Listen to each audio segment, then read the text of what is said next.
అలాగే అసంతృప్తుల గురించి మాట్లాడుకున్నప్పుడు నాగేశ్వర్ గారు ఇటు వైసీపీలో అసంతృప్తులు దాదాపు చల్లారిపోయిన పరిస్థితి కనిపిస్తుంది. కానీ పొత్తులో భాగంగా వీళ్ళకి ఇంకా అసంతృప్తుల విషయంలో ఇంకా కంటిన్యూ అవుతున్న పరిస్థితి కనిపిస్తోంది. అంటే ఎవరి వ్యూహాలు అంటే ఫలించాయనుకోవాలి? జగన్మోహన్ రెడ్డి వ్యూహాత్మకంగా ఏం చేశారంటే, చాలా ముందుగా అభ్యర్థుల్ని మీద ఎక్సైజ్ మొదలుపెట్టారు. హ్మ్. ఎందుకంటే ఆయన ఒకే పార్టీ గనక, ఆయనే నాయకుడు గనక, ఆయన ఇంకే పార్టీతో చర్చించేది లేదు. ఏ నాయకుడిని ఒప్పించేది లేదు. సో, అందువల్ల ఆయనకు చాలా సులభంగా ముందే 151 మంది ఎమ్మెల్యేలున్నారు.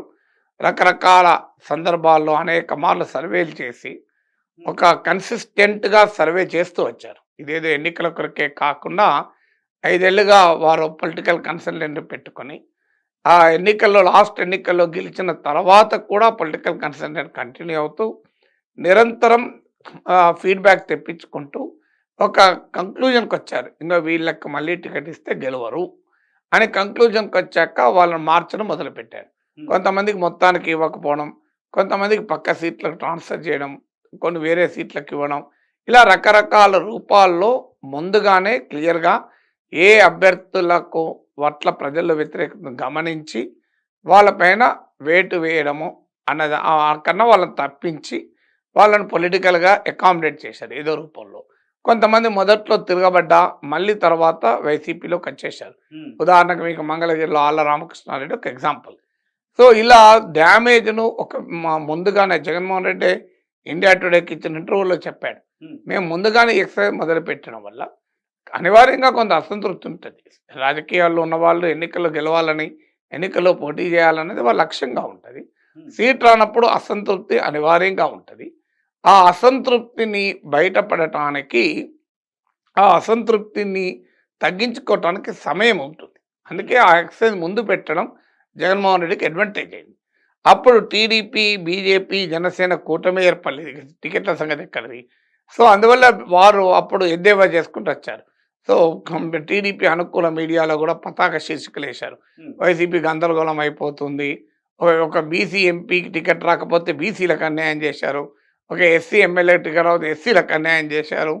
ఇలా సామాజిక వర్గాలను అణచివేస్తున్నారు అని మొదలుపెట్టారు. సో, ఈ మొదలుపెట్టిన తర్వాత అది కూడా ఆర్గ్యుమెంట్‌కు బేస్ లేదు. ఇప్పుడు కర్నూలు ఎంపీ పోతే బీసీకి అన్యాయం అయిందని, ఓ హ్మ్. చిత్తూరు ఎమ్మెల్యే పోతే ఎస్సీకి అన్యాయం చేశారని. కానీ అక్కడ బీసీ, ఎస్సీలో కన్నా కూడా వ్యక్తుల ఆధారంగా, వారి గెలుపు ఓటముల పైన అంచనాల ఆధారంగా వైసీపీ వాళ్ళకు టికెట్లు ఇవ్వడము, ఇవ్వకపోవడం అనేది నిర్ణయం తీసుకుంది. హ్మ్. ఆ అంచనా కరెక్టా? రాంగా? అనే దానిపైన భిన్నాభిప్రాయం ఉండొచ్చు. ఆ అంచనా సరిగా చేశారా? లేదా? అని. హ్మ్. సరిగా చేయకపోతే వాళ్ళే నష్టపోతారు. సరిగా చేస్తే లాభపడతారు. కానీ టికెట్ ఇయ్యని వారి కులాన్ని మొదలుపెట్టి ఇంకో అన్యాయం చేసిన ఆ కులానికే మొదలుపెట్టారు. హ్మ్. కానీ రియాలిటీ ఏంటంటే ఒక్క కులం వల్లే కాదు. ఇప్పుడు కోటంరెడ్డి శ్రీధర్ రెడ్డి ఎస్సీ కాదు, బీసీ కాదు కదా! ఆనం రామనారాయణ రెడ్డి ఎస్సీ కాదు, బీసీ కాదు. హ్మ్. మేకపాటి చంద్రశేఖర్ రెడ్డి ఎస్సీనా, బీసీనా? ఇలా చాలామంది ఎళ్ళారు కదా! మాగుంట. హ్మ్. ఇలా మరి వాళ్ళు రెడ్లు కూడా ఎళ్ళారు కదా! సో, ఉండవల్లిలో శ్రీదేవి వెళ్ళినప్పుడు ఎస్సీకి అన్యాయం జరిగిందన్నప్పుడు, మరి ఆనం రామనారెడ్డి, కోటంరెడ్డి శ్రీధర్ రెడ్డి, మీకు మేకపాటి చంద్రశేఖర్ వెళ్ళినప్పుడు రెడ్లకు అన్యాయం జరిగిందని కూడా అనాలి కదా! వేమిరెడ్డి ప్రభాకర్ రెడ్డి వీళ్ళంతా మామూలు రెడ్లు కాదు కదా! పెద్ద పెద్ద రెడ్లే కదా! హ్మ్. మాగుంట అవును. వీళ్ళంతా పెద్ద రెడ్లే. మరి ఈ పెద్ద రెడ్లంతా కూడా వెళ్తున్నప్పుడు అనాలి కదా! సో, అందువల్ల ఈ ఈ ఈ ఈ ఈ తతంగం అంతా నడిచింది. ఈ విమర్శలన్నీ ఎదుర్కొన్నారు. హ్మ్. అది డస్ట్ అంతా సెటిల్ అయింది. ఎక్కడ కొంతమంది వెనక్కి కూడా వచ్చారు. ఇప్పుడు నేను ఎగ్జాంపుల్ చెప్పిన ఆళ్ళ రామకృష్ణారెడ్డి. సో, సఫిషియెంట్‌గా టైం ముందుగానే ఈ ప్రాసెస్ అంతా పూర్తి చేసి, అది వైసీపీకైనా, టీడీపీకైనా తప్పదు. అసంతృప్తుల బెడద అనేది. హ్మ్. But how do you manage it అనేది చాలా clear disaster management strategy, political disaster management. At least నువ్వు మిటిగేట్ చేయగలగాలి. మొత్తాన్ని ప్రివెంట్ చేయడం ఎవరి తరం కాదు. కానీ మిటిగేట్ చేసుకొని mitigation plan, political mitigation plan పకడ్బందీగా చేసుకున్నారు. దాంతో ఇప్పుడు మేమంతా సిద్ధం అని జగన్మోహన్ రెడ్డి కార్యక్రమం మొదలుపెట్టే నాటికి హ్మ్. ఈ డస్ట్ అంతా సెటిల్ అయిపోయింది. ఇప్పుడెక్కడ దుమ్ములేస్తలేదు. ఎక్కడ జగన్ బస్సుకు అడ్డుపడి వైసీపీ నాయకులో, కార్యకర్తలో మీ సంగతి తెలుస్తా మాకెందుకు టికెట్ ఇయ్యలేదు అని గోలగోల చేయడం లేదు. హ్మ్. తర్వాత జగన్మోహన్ రెడ్డికి ఉన్న ఇంకో అడ్వాంటేజ్ అంటే వైసీపీ ఎలోన్‌గా సోలోగా పోటీ చేస్తుంది గనక. సో, ఇక్కడికొచ్చేవరకు టీడీపీ, జనసేన, బీజేపీకి వచ్చేవరకు హ్మ్. ఒకటి ఈ కూటమి ఆలస్యంగా ఏర్పడింది. ఇది మొదటి సమస్య. ఈ కూటమి ఆలస్యంగా ఏర్పడడమే కాదు, కూటమికి ఒక ప్రాతిపదిక కూడా లేదు. ఎందుకు కూటమి ఏర్పడింది అంటే ఆన్సర్ లేదు. రాష్ట్ర ప్రయోజనాల కొరకని చెప్పినా మనందరికీ తెలిసి రాష్ట్ర ప్రయోజనాల సంబంధమే లేదు. రాజకీయ ప్రయోజనాల కొరకు ఈ కూటమి కట్టారు. టీడీపీ జనసేన కూటమి కోమో ముందస్తుగా కొంత ప్రిపరేషన్ ఉంది. చంద్రబాబు నాయుడు జైల్లో ఉన్నప్పుడే పవన్ కళ్యాణ్ అనౌన్స్ చేశాడు. గత కొంతకాలంగా వైసీపీని ఓడించడానికి కూటమి కట్టాల్సిందే అని టీడీపీ అటు జనసేన వాళ్ళ శ్రేణులకు వాళ్ళ ఓటర్లకు తీసుకెళ్లారు. రెండు పార్టీల్లో కూడా అవసరం, మనము విడిగా నేరుగా వైసీపీతో ఢీకొంటే లాభం లేదు అని టీడీపీకి అర్థమైంది. సో లేదంటే ఏ పార్టీ కూడా పొత్తులు పెట్టుకోదు కదా. సో టీడీపీ ఏంటంటే వైసీపీతో డైరెక్ట్గా కనుక ఫైట్ చేస్తే ఇట్స్ ఎ గాన్ మ్యాచ్, అయిపోయింది కదా, దానికి ఏమి పోటీలో కూడా ఉండరు. అందువల్ల వారు జనసేన కలిస్తేనే మనం పోటీ ఇవ్వగలము అని గుర్తించి ముందుగానే జనసేనను కలుపుకున్నారు. జనసేనకు కూడా గత అసెంబ్లీ ఎన్నికల అనుభవం ఉంది. పవన్ కళ్యాణ్ 2 సీట్లు ఓడిపోయాడు, ఒకే ఎమ్మెల్యే గెలిచాడు. సో ఈసారి అసెంబ్లీలో బలమైన ప్రెజెన్స్ లేకపోతే పార్టీ ఉనికి అస్తిత్వం ప్రమాదంలో పడుతుంది అని పవన్ కళ్యాణ్ కూడా అంచనాకు వచ్చారు. అందువల్ల ఇది ఉనికిని అస్తిత్వాన్ని అసెంబ్లీలో చూడాలి అంటే బీజేపీతోనే ఉంటే సరిపోదు, టీడీపీతో కలవాల్సిందే అని. సో ఇక్కడ వరకు క్లియర్గా ఉంది. కానీ బీజేపీ విషయంలో ఆ ముందస్తు ప్రిపరేషన్ లేదు, ఒక కామన్ నరేటివ్ ఎందుకు కలిశారని. ఈలోగా పరస్పర అపనమ్మకాలు, మోడీ తిల్కలూరిపేట సభలో చేసిన ప్రసంగం తీరు నుంచి మొదలుకొని రఘురామకృష్ణరాజు ఎపిసోడ్ వరకు అసలు బీజేపీ టీడీపీల మధ్య ఒక కెమిస్ట్రీ ఉందా అని అనుమానం కలుగుతుంది. తర్వాత పార్టీల మధ్య అడ్జస్ట్మెంట్. ఇప్పుడు పవన్ కళ్యాణ్ పిఠాపురంలో పోటీ అనుడితోనే టీడీపీ నుంచి వర్మ తిరగబడ్డాడు.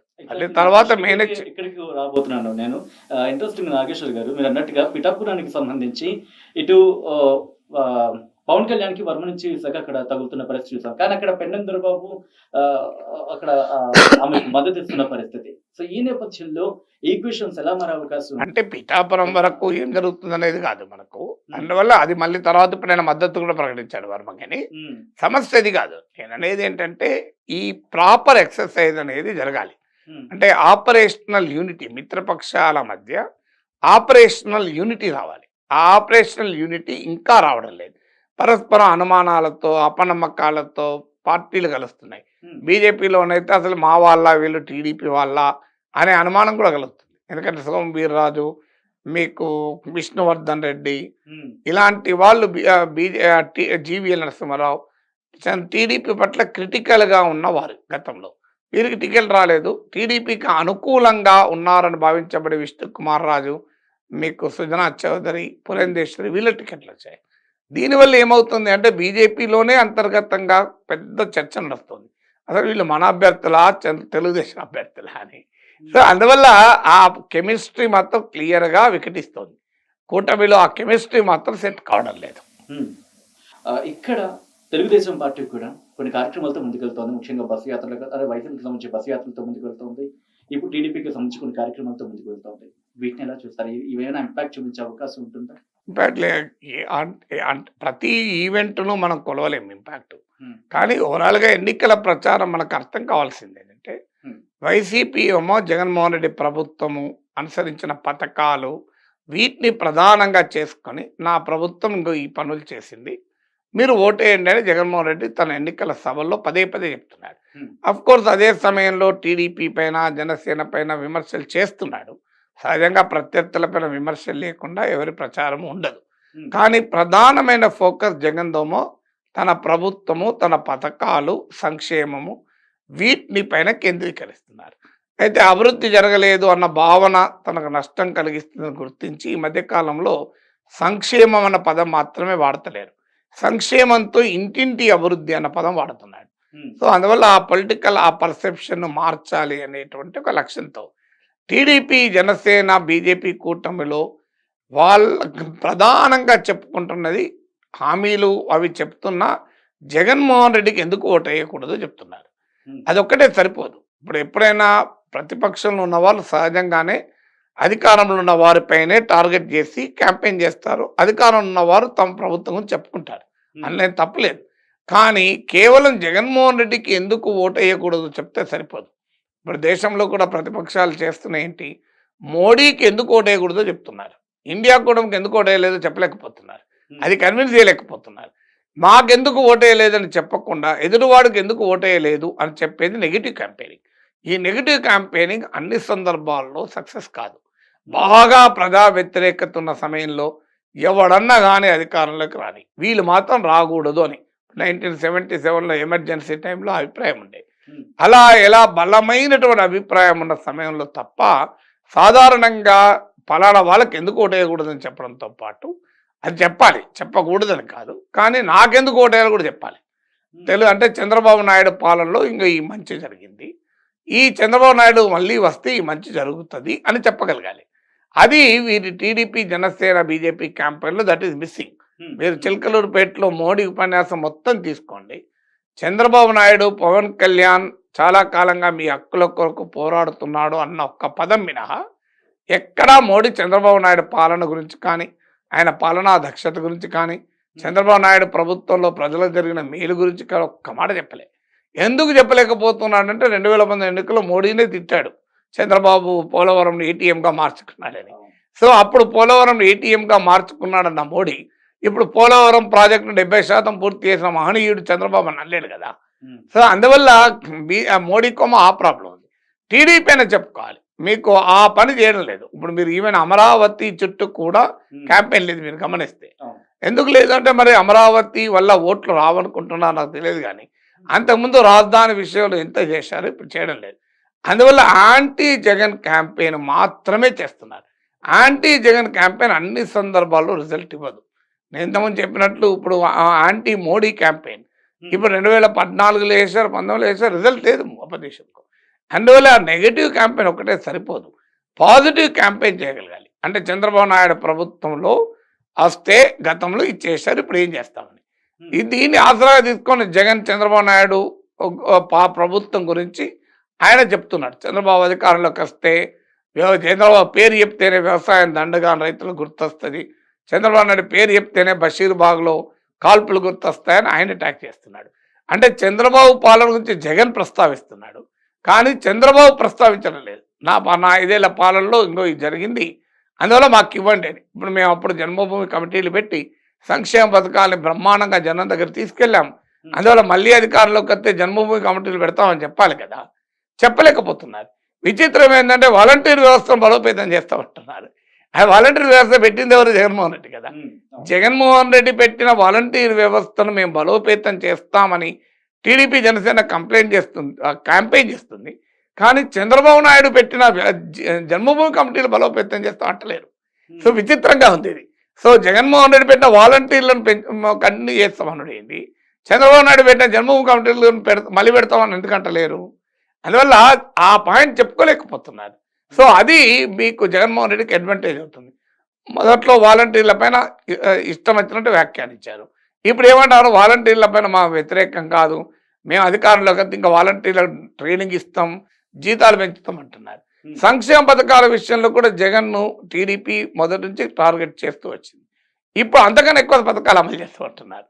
అంటే మరి అనే ప్రశ్న ఆటోమేటిక్గా, అంటే జగన్ అమలు చేస్తే, పథకాలు అమలు చేస్తే శ్రీలంక అయితే ఆంధ్రప్రదేశ్, చంద్రబాబు నాయుడు పథకాలు అమలు చేస్తే అమెరికా ఎట్లా అవుతుందని అక్కడ ఒక మాట చెప్తున్నారు, సంపద సృష్టిస్తామని. But that cannot convince the people. అందువల్ల ఆల్టర్నేట్ డిస్కోర్స్ అంటే తమకెందుకు ఓటు వేయాలి అనేది కూటమి చెప్పుకోక, జగన్ను ఎందుకు ఓటు వేయకూడదు, ఇంకో జగన్కు ఓటు వేయొద్దు, మేము అధికారంలోకి వస్తే జగన్ కన్నా ఎక్కువ పథకాలు అమలు చేస్తాం, మేము అధికారంలోకి వస్తే జగన్ కన్నా వాలంటీర్లు ఇంకెక్కువ చూసుకుంటాం అనేటువంటి జగన్ రెఫరెన్స్ పాయింట్గా తీసుకుని క్యాంపెయిన్ చేస్తాను. టీడీపీ, జనసేన చేస్తున్న పెద్ద పొరపాటుది. చంద్రబాబు నాయుడు రెఫరెన్స్ తీసుకొని క్యాంపెయిన్ చేయాల్సింది జగన్మోహన్ రెడ్డి రెఫరెన్స్ తీసుకొని క్యాంపెయిన్ చేస్తే జనం ముందు ఫండమెంటల్ క్వశ్చన్ ఏంటి, చంద్రబాబు నాయుడును మరోసారి మళ్ళీ ముఖ్యమంత్రి చేయాలా, జగన్మోహన్ రెడ్డి కంటిన్యూ చేయాలా అనేది కదా. చంద్రబాబు నాయుడును మరోసారి ముఖ్యమంత్రి చేయాలి అన్న భావనను ప్రజలకు తీసుకెళ్ళకపోతే టీడీపీ, జనసేనకు ఎట్లా ఓట్లు పడతాయి? నాగేశ్వర్ గారు, ప్రస్తుతం జరుగుతున్న ఈ పరిణామాల ప్రకారం చూసుకుంటే ముఖ్యంగా చంద్రబాబు ఇందాలు అన్నట్టు కేవలం జగన్ టార్గెట్ గానే వెళుతున్నారు అనే మాట వినిపిస్తున్న నేపథ్యంలో బెడిసికొట్టే అవకాశం ఉందా, లేకపోతే ఇంకా వ్యూహాత్మకంగా ముందుకు వెళ్లాల్సిన అవసరం కనిపిస్తుంది? అంటే జగన్ టార్గెట్ కాకపోతే ఎవరు టార్గెట్ ఉంటారు? సచిన్ టార్గెట్ ఉంటారు, నాగేశ్వర్ టార్గెట్ ఉంటారు. ఇప్పుడు వాళ్ళు పోరాడేది ఎవరి మీద అండి? జగన్మోహన్ రెడ్డి మీద పోరాడుతున్నారు. జగన్మోహన్ రెడ్డి టార్గెట్ చేయకుండా ఎవరిని టార్గెట్ చేస్తారు? అంటే సంక్షేమ పథకాలు మేము వస్తే ఇది చేస్తాం, లేకపోతే ఇది అనేది జరగచ్చు అని అంటే చెప్పి. జగన్మోహన్ రెడ్డిని టార్గెట్ చేయడమే తప్పదు వాళ్ళకు. హ్మ్. కానీ అదొక్కటే సరిపోదు అంటున్నాను. అది ఎప్పుడు పనికొస్తది అంటే ఆల్టర్నేటివ్ మాకు సంబంధం లేదు. వీళ్ళు మాత్రం ఉండకూడదు అని తీవ్రమైన ప్రజా వ్యతిరేకత ఉన్నప్పుడు ప్రజలు ప్రత్యామ్నాయంతో సంబంధం లేకుండా ఓట్లేస్తారు. 77లో ఆ ఉదాహరణ ఇచ్చింది అదే. ఎమర్జెన్సీ అనంతరం ఇందిరాగాంధీ అయితే అధికారం ఉండదు. ఎవరన్నా ఉండండి మాకు అనవసరం అనే దశలో ప్రభుత్వం పట్ల వ్యతిరేకత ఉంటే అప్పుడు ఆ స్ట్రాటజీ పనికొస్తుంది. ఇప్పుడు అది పాక్షికం. జగన్ టార్గెట్ చేయకుండా టీడీపీ జనసేన క్యాంపెయిన్ ఎలా ఉంటుంది? కంపల్సరీ టార్గెట్ చేసుకోవాల్సిందే. జగన్ చంద్రబాబు చేయాల్సిందే, చంద్రబాబు జగన్ చేయాల్సిందే. కానీ అదొక్కటే సరిపోదు. తమ ప్రభుత్వ హయాంలో ఏం జరిగిందో కూడా చెప్పుకోవాలి. ఇక్కడ వైసీపీ అవినీతి చేసింది లేకపోతే అక్రమాలకు పాల్పడిందంటూ ఆరోపణలు చేస్తున్న టీడీపీ అక్కడి నుంచి వచ్చిన వాళ్ళని మళ్ళీ ఇక్కడ స్థానాలు ఇచ్చింది. ఇక్కడున్న సీనియర్ నేతలకి టికెట్ లేని పరిస్థితి. వసంత కృష్ణప్రసాద్ కావచ్చు, గుమ్మనూరు జయరాం కావచ్చు. ఇది టీడీపీకి కలిసి వచ్చే అంశం, బెడుసు కొట్టే అంశం. బెడ్స్ కొట్టేటట్టు ఎందుకు తీసుకుంటారు? వాళ్ళకు ఉపయోగపడతా అనుకుంటే తీసుకుంటారు కదా. ఇక రాజకీయ పార్టీలు ఏముంది? టీడీపీ వాళ్ళని వైసీపీ తీసుకుంటలేదా? ఈ పార్టీ వాళ్ళు ఆ పార్టీ వాళ్ళని తీసుకుంటారు, ఆ పార్టీ వాళ్ళు ఈ పార్టీ వాళ్ళు తీసుకుంటారు. కానీ ఆ పార్టీ దూషించిన పార్టీ కదా అవినీతి. టీడీపీ వాళ్ళను వైసీపీ దూషించలేదా? మళ్ళీ వాళ్ళు వస్తే తీసుకుంటలేదా? హ్మ్. సో ఎవరు వస్తే తీసుకుంటలేదు నాకు చెప్పండి. ఏ పార్టీ అయినా అంతే. తెలంగాణలో, ఆంధ్రాలో జరిగేది అది. ఒక పార్టీలో ఉన్నప్పుడు దూషిస్తారు, మళ్ళీ వాళ్ళనే మళ్ళీ తీసుకుంటారు. అదేమి ఒక పార్టీ స్పెసిఫిక్ ఫినామినల్ కాదు కదా. Right. Thank you so much Nageshwar గారు ఆర్టీవీతో జాయిన్ అయ్యి ముఖ్యంగా ఆంధ్రప్రదేశ్కి సంబంధించి రాజకీయ పరిణామాలు ఏ విధంగా ఉండబోతున్నాయి, ప్రస్తుతం జరుగుతున్న పరిణామాలకు సంబంధించి మీ విశ్లేషణ అందించినందుకు థ్యాంక్ యూ.